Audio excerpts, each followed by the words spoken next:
Alhamdulillah, greetings of peace, assalamu alaikum. Thank you for being with me for a few minutes. I just wanted to go ahead and expound on some things that I think are very important, especially during this month of Ramadan. We know that Ramadan is something that is a continuation of the legacy and the mission of all the prophets that the Creator sent. Jesus fasted, Moses fasted, Abraham fasted. They were all natural monotheists. They only worship the Creator, not the creation. They all established prayer, which we do 5 times a day. They all gave in charity, which we do. They all visited Mecca, first house of worship built by Abraham, to commemorate the worship of the one Creator, and Islam being a way of life that protects the sanctity of life, that protects your mind, and especially your heart. And that's what I want to focus on. You know, the last and final messenger sent to mankind, the Prophet Muhammad, peace and blessings be upon him. He said, there is a morsel of flesh in the body that if it's sound, the whole body will be sound. We have so many toxins from the pollution, from food toxins, fake food. You know, I've been talking a lot about fake food. This toxin, the spiritual toxins, the things that we see, the things that we hear, they affect our heart. Our iman, our faith is either going up or down.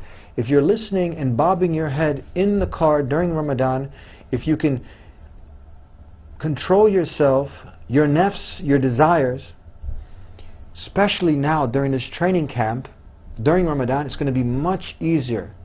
Wallahi, it's going to be much easier now, and that's the whole goal, the mission, that after Ramadan you come out a better Muslim, a better submitter to the Creator, a better human being. You've developed yourself.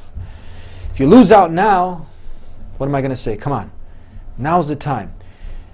If you're bobbing your head to Lady Gaga Goo, 55 Cents, Tupac, Katy Perry, Miley Cyrus, you name it, this is affecting your heart.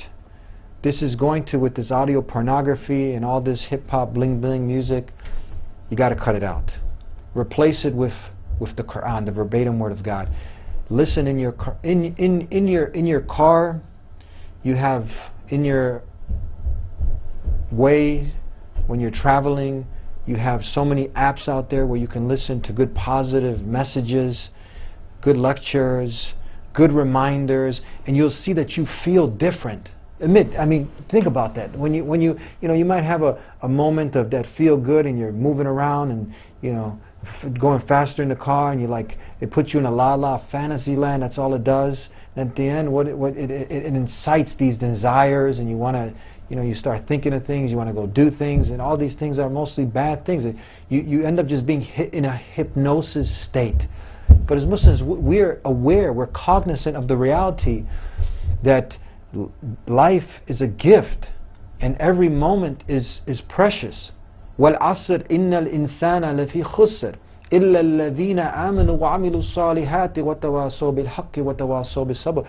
The Creator is swearing by time, look, all mankind is bankrupt. This is what we have, and we're wasting it. The Prophet Muhammad, peace and blessings be upon him, the things that people take for granted is what? Good health and time. So you're wasting time. You're not getting any good deeds, but you're actually having the Melek writing the bad deeds when you're listening to things that are actually calling you to the disobedience and to things that are not appropriate and only bring harm upon yourself. That's why you feel this trepidation, you feel this unease, confusion, which this creates. Another thing I want to touch upon, and I'm done, is the social media. These tools, many of them can be used for great good. But when we're constantly, if you have so many friends, you don't even know, would you accept a stranger came up to you and say, hey, can I just be your friend? You don't know this person's befriending you, and now, or even you have other people out there that maybe family members, whoever the case, you end up, how much time are we spending looking at other people's profiles?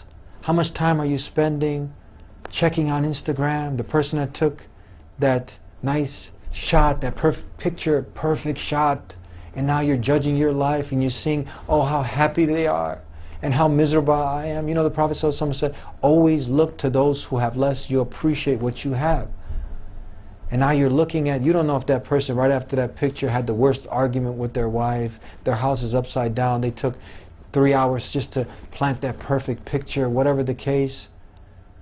Don't get caught up. And then you have, let's say just for an example, we have a conservative number, 50 friends, right? And every day on the news feed, you're going through each one, you're giving 1 minute. On top of Facebook, we're not even adding Snapchat. Subhanallah, imagine how much time you're wasting. And you're going to be asked about that. And if you would have taken that time and implemented, now especially during the month of Ramadan, into the Quran. There shouldn't be a day that passes that at least you don't read 1 page. Pick up a good English translation if you don't even know the Arabic and read.